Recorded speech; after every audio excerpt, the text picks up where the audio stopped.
Hello, my dear friends. Myself, doctor Komal Kandui and ये video मैं इसलिए बना रही हूँ क्योंकि जो बच्चे शुरुआती दौर में हैं और जो शुरू से मतलब मटेरिया मेडिका अभी हाल ही में जिन्होंने शुरू की है, मटेरिया मेडिका को जब हम शुरू करते हैं तो बहुत सारी चीज़ें हैं जिसकी वजह से काफ़ी परेशानियाँ आती हैं, स्पेशली टर्मिनोलॉजी। और मटेरिया मेडिका में सभी सब्जेक्ट मौजूद होते हैं। जब हम सेकेंड ईयर में आए होते हैं, हमने पैथोलॉजी है, सर्जरी है या पीएम है जैसे सब्जेक्ट नहीं पढ़े होते हैं, लेकिन मटेरिया मेडिका में ये सारे सब्जेक्ट मौजूद होते हैं। ना सिर्फ पैथोलॉजिकल टर्म बल्कि खुद मटेरिया मेडिका के टर्म्स भी हमको बहुत ज़्यादा परेशान करते हैं। ऐसी स्थिति में बहुत ज़रूरी होता है कि हमको एक एक शब्द को समझें, तभी हम उसको अच्छे से समझ सकते हैं। और आज जो हम बात करने वाले हैं स्पेशली एकोनाइट नेपिलस मेडिसिन के बारे में। एकोनाइट मेडिसिन जो है उसको याद रखने के लिए एक शब्द है जिसको आप याद रखें तो काफ़ी हद तक आप उसे याद रख सकते हैं। स्टॉर्म, तूफ़ान, है ना? तो जैसे कोई तूफ़ान आता है, कुछ ही सेकंड के लिए कोई तूफ़ान आता है, उस तूफ़ान के अंदर जो है अगर कोई व्यक्ति फँस जाए, मान के चलिए एक बहुत ही तेज़ तूफ़ान आया हुआ है और उस परिस्थिति में कोई व्यक्ति फँस जाए, तो उस वक़्त इंसान की मेंटल जो अवस्था होती है, जो उसकी दिमागी उथल-पुथल होती है, बस वो समस्या जो है वही एकोनाइट को समझाने के लिए काफ़ी है। जैसे एकोनाइट के जो सिम्पटम हैं वो सडनली आते हैं, सडनली चले जाते हैं। बिल्कुल तूफ़ान के तरीके से सडनली आएँगे और सडनली चले जाएँगे, 1 या 2 मिनट के लिए। तो इसीलिए जो एकोनाइट मेडिसिन है, उसको आप स्टॉर्म के नाम से या तूफ़ान के नाम से याद रख सकते हैं।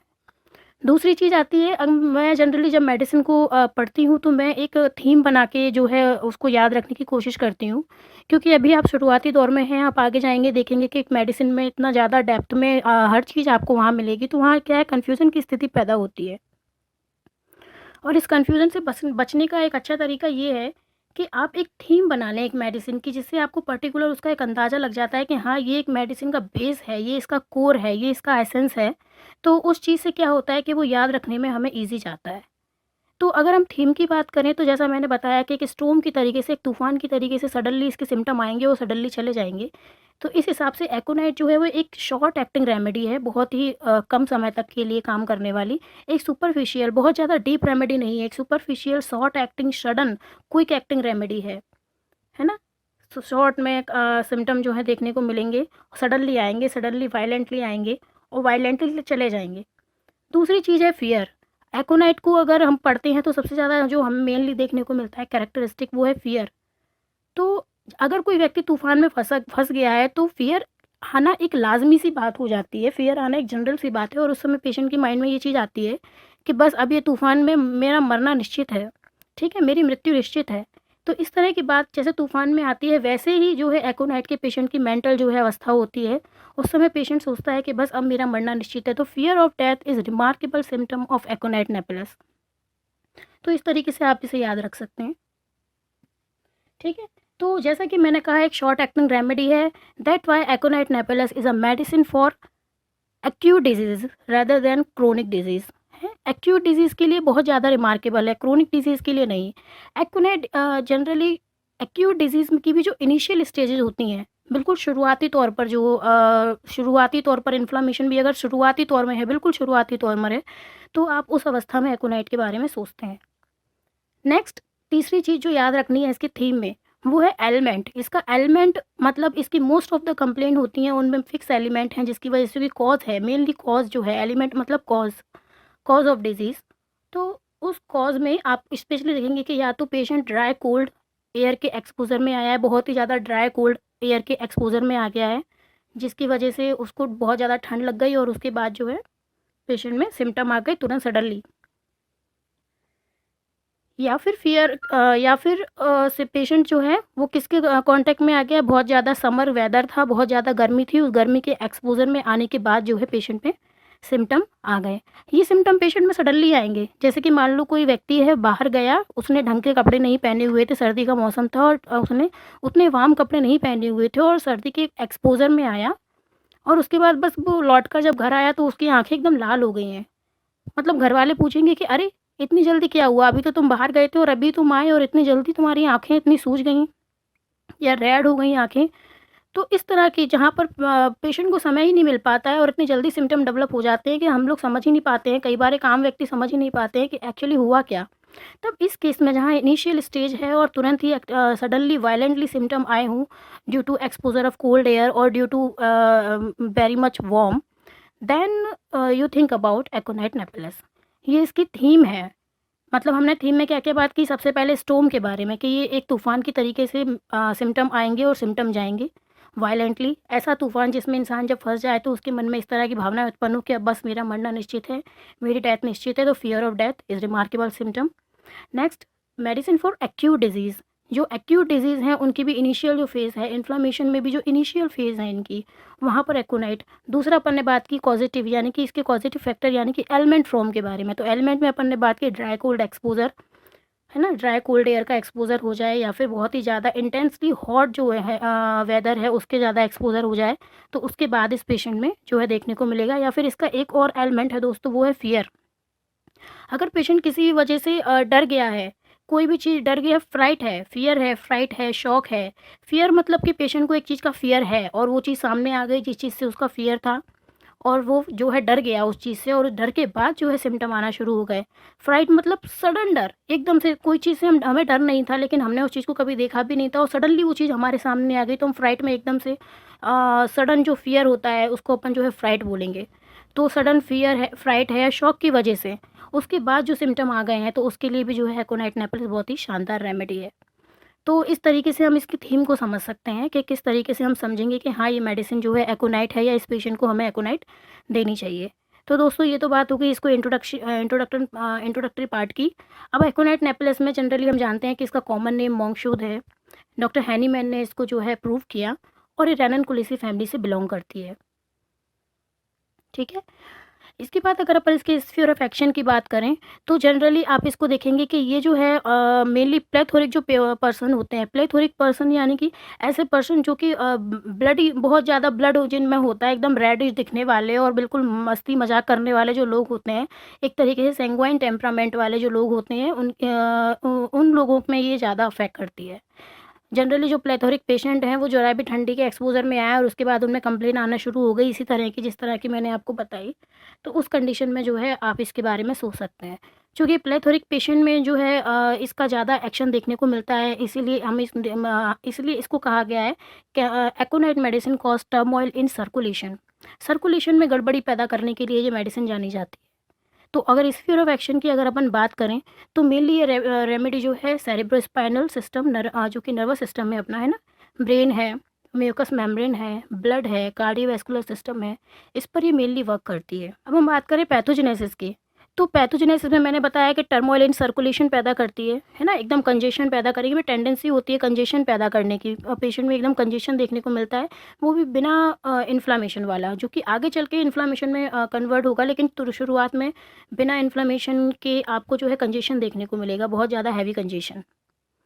कॉन्स्टिट्यूशन में मैंने आपको बताया जो प्लेथोरिक पेशेंट हैं, है ना, बिल्कुल ही रेड दिखने वाले, जिनका बहुत अच्छा, जिनके अंदर ब्लड की मात्रा बहुत अच्छी है ना, और बिल्कुल रिजिड डार्क हेयर, आईज जो होंगी वो भी बिल्कुल उनकी डार्क आई होंगी। प्लेथोरिक हैबिट वाले जो पेशेंट होंगे वो जनरली जो है इनमें इनके अफेक्शन में जल्दी आते हैं। नेक्स्ट अपन बात कर रहे हैं टेम्परामेंट के बारे में। तो टेम्परामेंट देखेंगे तो इनका सेंक्वाइन टेम्परामेंट आपको देखने को मिलेगा, है ना, ब्लडी एकदम। रिलेशन देखें हीट और कोल्ड के साथ, तो ये लोग जो है जनरली वार्म ब्लडेड पेशेंट होते हैं। ठीक है, मायासम में देखें तो अपन को सोरा जो है मेनली देखने को मिलता है।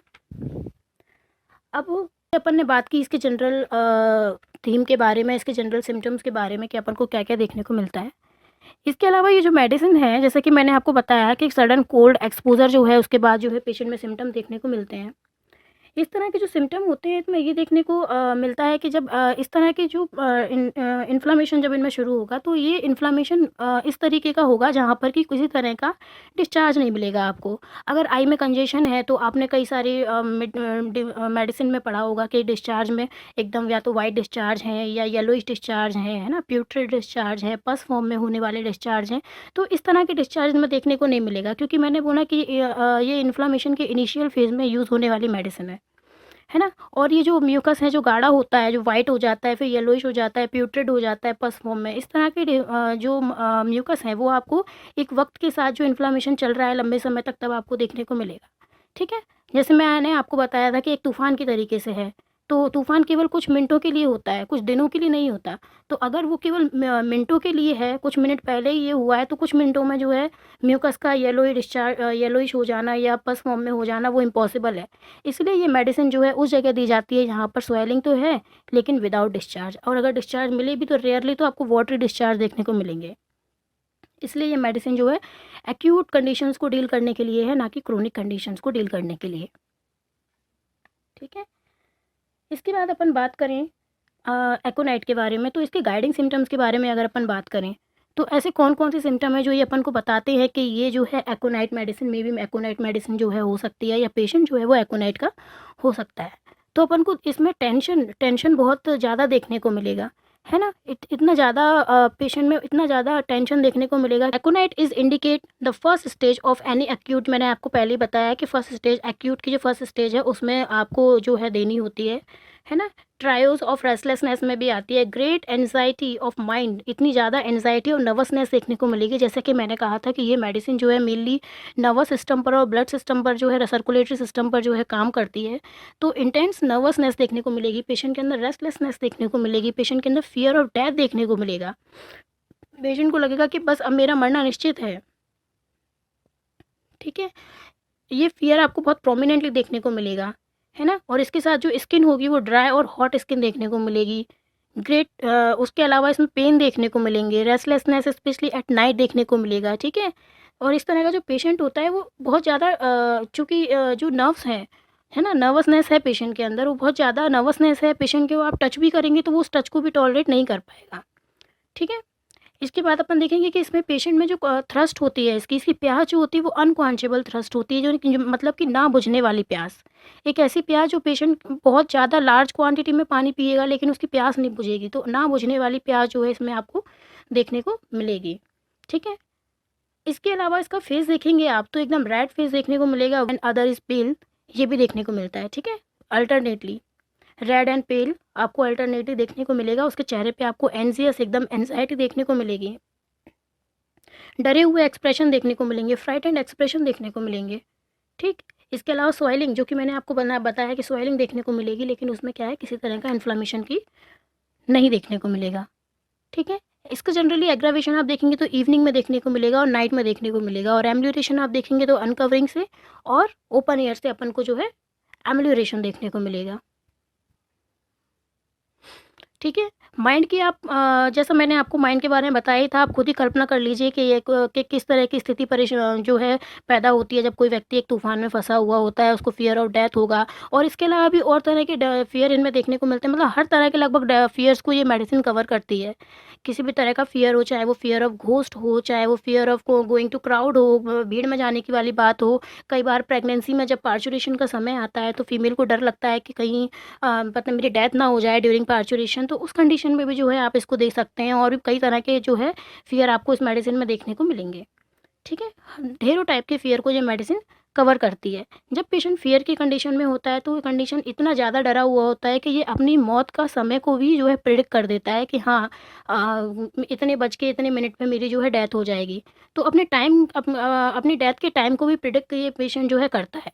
तो इस तरह का अगर सिम्टम देखने को मिले तो ये रिमार्केबल सिम्टम है एकोनाइट का, और ऐसे केस में एकोनाइट बिल्कुल दी जानी चाहिए। ठीक है, चूँकि पेशेंट नर्वसनेस है तो म्यूज़िक बिल्कुल पेशेंट जो है अनबियरेबल होता है उसके लिए, वो म्यूज़िक टॉलरेट नहीं कर सकता। गाने सुनते वक्त उसको सैडनेस आने लगती है, वो दुखी हो जाता है पेशेंट, गाने नहीं सुन सकता।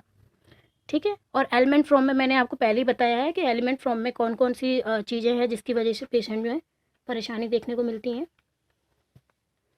ठीक है, हेडेक अपन देखेंगे तो अब मैंने चूँकि पॉजिटिव और के बारे में बताया है आपको कि एलिमेंट क्या है, तो आप जब हेडेक की बात करें तो वहीं पर आप ये एलिमेंट को जो है अप्लाई करें। वही exposure to dry cold air, है ना, या तो एक्सपोजर हो जाए बहुत ज़्यादा या फिर सन हीट जो है उसका एक्सपोजर हो जाए, तो उसकी वजह से जो है इसको हेडेक देखने को मिलेगा। ठीक है, बहुत ज़्यादा फ्रंटल रीजन में बहुत ज़्यादा पेन देखने को मिलेगा, और उसके साथ साथ इसका जो एग्रावेशन है वो इवनिंग और नाइट में होगा, जैसा कि मैंने पहले ही आपको बताया था। और pain worse in warm room when lying on affected side, जो अफेक्टेड साइड पर लेटेगा तो इसको जो है कंप्लेन एग्रावेट होगी। और एम्बुलेशन मिलेगा यानी ओपन एयर में, खुली हवा में जाएगा तो हेडेक में जो है रिलीफ देखने को मिलेगा। ठीक है, और जब इसको हेडेक होगा तो उसके साथ साथ आपको बहुत ज़्यादा अनईजीनेस और रेस्टलेस देखने को मिलेगी, पेशेंट बहुत ज़्यादा रेस्टलेस फील करेगा। अब वहीं अपन आगे चले कफ की बात करें तो फिर से आप वही चीज़ को जो है एलिमेंट फ्रॉम में अप्लाई करें। जैसे मैंने थीम में इसलिए उन चीज़ों को बताया था क्योंकि ये चीज़ें जो हैं लगभग पूरी मेडिसिन के इर्द गिर्द घूमती हुई नज़र आती हैं। ठीक है, कफ में भी आपको देखेंगे तो बिल्कुल फीवर के साथ जो है कफ देखने को मिलेगा। कफ जो होगा वो कोल्ड एयर के एक्सपोजर की वजह से कोल्ड जो हो गया है, या फिर कोई पर्सपायरेशन, पेशेंट को पसीना आया और किसी वजह से वो पसीना दब गया है ना, चेक पर्सपायरेशन, तो उस कंडीशन में भी आपको जो है इनमें कफ देखने को मिलेगा। कैरेक्टर देखेंगे तो सडन एंड वायलेंट कफ, अब ये चीज़ इस पूरी मेडिसिन में घूमने वाली है। क्या है? Sudden and violent. ठीक है, croupy in nature, cough is dry, hoarse और सफोकेटिंग, एकदम सूखी खांसी और सफोकेट करने वाली, loud, rough and croaking, hard एकदम कफ देखने को आपको मिलेगा। ठीक है, और इसकी मॉडलिटी वही सेम है। ठीक है, उसके बाद आता है डिसेंट्री की बात। तो डिसेंट्री में भी कोई व्यक्ति बहुत ज़्यादा डर गया है या शॉक में आ गया है, या फिर धूप में गया और धूप में आने के बाद जो है उसका बैड इफेक्ट की वजह से भी जो है इनमें डिसेंट्री देखने को मिलेगी। और वही सडन और वायलेंट नेचर में आपको जो है डिसेंट्री देखने को मिलेगी। फ्रिक्वेंट स्टूल जिसमें कि अनडाइजेस्टेड फूड पार्टिकल होंगे, म्यूकस होगा और ब्राइट रेड देखने को, ब्लड जो है देखने को आपको इसमें मिलेगा, है ना। उसके बाद आप इसमें देखेंगे कंकोमिटेंट में तो वही चीज़ देखने को मिलेगी, रेस्टलेसनेस है, अनईजीनेस है, एनजाइटी है, फियर है, पेशेंट एंग्विश एकदम देखने के लिए मिलेगा। तो ये सारी चीज़ें जो है हर जगह चलेगी। उसके बाद अपन देखें इसके बारे में कन्वर्जन, है ना। कन्वर्जन में आप देखेंगे कि जनरली टीथिंग चिल्ड्रन, जो बच्चों के दांत निकल रहे हैं और दांत निकलते वक्त अगर बच्चों में कन्वर्जन की शिकायत आ रही है तो उस केस में आप इस मेडिसिन के बारे में सोच सकते हैं। ठीक है, मेंसेस देखेंगे तो इसमें आपको एमेनोरिया, है ना, एब्सेंस ऑफ मेंसेस या सप्रेशन ऑफ मेंसेस, कोई लड़की है और वो कोई लड़की किसी डर से एकदम किसी भी डर की वजह से उसमें अगर मेंसेस सप्रेस हो गए हैं तो उस केस में ये मेडिसिन बहुत ही अच्छी काम करती है। ठीक है, या एक्सपोजर ऑफ कोल्ड, जो भी एलिमेंट मैंने आपको बताया उसकी वजह से अगर मेंसेस सप्रेस हो गया है तो उस केस में इस मेडिसिन के बारे में आप सोचें। ठीक है, फीवर के लिए भी एक बहुत ही अच्छी रेमेडी है, जो कि अक्यूट फीवर है उनके लिए बहुत अच्छी रेमेडी है। क्रोनिक फीवर जो होते हैं या लंबे समय तक चलने वाले या पीरियोडिक जो फीवर होते हैं जिनमें पीरियोडिसिटी होती है, उनके लिए ये मेडिसिन नहीं है। ये मेडिसिन जनरली है अक्यूट फीवर्स के लिए। ठीक है, जो कि एकदम सर्दी के कांटेक्ट में आ गए हैं, डर गए हैं, फियर फ्राइट हो गया है ना, बैड इफेक्ट ऑफ चेक पर्सपायरेशन, जो है पसीना दब गया है ना। आप देख रहे हैं दोस्तों ये सब चीज़ें जो है पूरी मेडिसिन को कवर कर रही हैं। लगभग 90% जो है इनकी परेशानियां हैं वो सेम एलिमेंट की वजह से आ रही हैं। तो एक बार अगर उस चीज़ को आप थीम में याद कर लेते हैं तो आपको बार बार उसे पढ़ने की ज़रूरत नहीं है, बस आप उसे अप्लाई करते जाएँ। एकोनाइट के साथ ये चीज़ बहुत ही शानदार है ना। तो मोड ऑफ ऑनसेट में आपको वही जो फीवर है सडन वायलेंट देखने को मिलेगा, तुरंत आ गया, बहुत ही भयंकर तरीके से आने वाला। ठीक है, और आप इसमें देखेंगे कि आपको एकदम हाई राइज टेम्परेचर मिलेगा। सडनली फीवर आया उसके साथ भी हाई राइज टेम्परेचर, उसके साथ पेशेंट को बहुत ज़्यादा ठंडी लगेगी, चिल के साथ, है ना। बहुत ही ज़्यादा शुरुआत जब जैसे होगी फीवर की तो ठंड के साथ होगी। ठीक है, और जैसे जैसे शाम होगी वैसे वैसे क्या होगी, सर्दी बढ़ती जाएगी, उसको और सर्दी लगने लगेगी, उसको और ठंडी लगने लगेगी, जो टुवर्ड द नाइट है ना और ज़्यादा ठंडी लगेगी। ठीक है, पेशेंट कैसा होगा, चिली होगा। ठीक है, और उसके अलावा पेशेंट के अंदर लेकिन इंटरनल हीट होगी, एक्सटर्नल उसे कितनी भी चिल लगे लेकिन एक इंटरनल उसके अंदर हीट मौजूद होगी। ठीक है, और ये जो अटैक होगा ये लंबे समय तक नहीं चलेगा, जैसे कि मैंने कहा कि शार्प और एक्यूट, है ना, और सडन चीज़ें होंगी तो तुरंत आएगा और तुरंत चला जाएगा। ठीक है, फेस देखेंगे तो मैंने आपको बताया कि एनजीएस फेस देखने को मिलेगा, है ना, सेंसेशन ऑफ फेस, ऐसा लगेगा जैसे उसके फेस में है ना ग्रोइंग एकदम सॉइलिंग की वजह से फेस जो है वो बड़ा हो गया हो, ऐसी उसको फीलिंग आएगी और उसको लगेगा कि बस अब मैं मरने वाला हूँ, मुझे कोई नहीं बचा सकता। फियर ऑफ डेथ रिमार्केबली इसमें देखने को मिलेगा, पेशेंट अपनी मौत का टाइम भी जो है प्रिडिक्ट करेगा कि मेरी बस डेथ होने वाली है ना, predict the time of death. और इसके अलावा जब फीवर होगा तो पेशेंट की स्किन जो है एकदम रेड शाइनिंग देखने को मिलेगी। ठीक है, और इसके अलावा जो पेशेंट में स्वेट देखने को मिलेगा तो स्वेट आप देखेंगे बिल्कुल ड्रेंचिंग स्वेट, एकदम भिगा देने वाला, ड्रेंचिंग स्वेट यानी भिगा देने वाला पसीना, इतना पसीना कि पेशेंट एकदम पसीने में नहा जाए। ठीक है, स्पेशली ऑन कौन से पार्ट्स ऑन लेट डाउन, जिन पर वो लेटा हुआ है ना, जिस जिस जो टच हो रहे हैं उन जगहों पर आपको पसीना देखने को मिलेगा। ठीक है, और उसको पसीने से क्या होगा, रिलीफ भी मिलेगा। नेक्स्ट आप देखिए थ्रस्ट, तो मैंने पहले ही बताया कि जो थ्रस्ट है इसकी पेशेंट की बर्निंग थ्रस्ट है। पेशेंट इतना ज़्यादा मात्रा में पानी पिएगा, लार्ज क्वांटिटी में पिएगा, अनक्वांचेबल थ्रस्ट है, ना बुझने वाली, खूब लार्ज क्वांटिटी में कोल्ड वाटर की जो है इसको प्यास रहेगी। ठीक है। इसके अलावा अगर अपन जनरल मॉडलिटीज़ की बात करें तो वही है जो मैंने आपको बताया था कि इसका एग्रावेशन जो है आपको इवनिंग में जैसे जैसे शाम होगी और नाइट होती जाएगी इसका एग्रावेशन जो है बढ़ता जाएगा। और एम्ब्यूरेशन इसको किससे मिलेगा? ओपन एयर में। और अगर इसे पसीना आ जाता है तो भी इसकी कंप्लेन में जो है इसको आराम देखने को मिलता है। तो दोस्तों ये एक छोटा सा इंट्रो है एकोनाइट को समझने का, स्पेशली उन लोगों के लिए ये इंट्रोडक्शन था जिन लोगों ने शुरुआती में ही अभी पढ़ना शुरू किया है मटेरिया मेडिका और बहुत ज़्यादा समस्याओं से जो है जूझ रहे हैं। तो उन लोगों के लिए ये मेडिसिन थी। आशा करती हूँ कि आपको को काफ़ी हद तक कुछ समझ में आएगा। और इसके अलावा अगर और भी कोई समस्या है तो उनके लिए हम जनरली आगे चल के एक नया वीडियो लेके आएंगे। I hope you enjoyed this video. Thank you.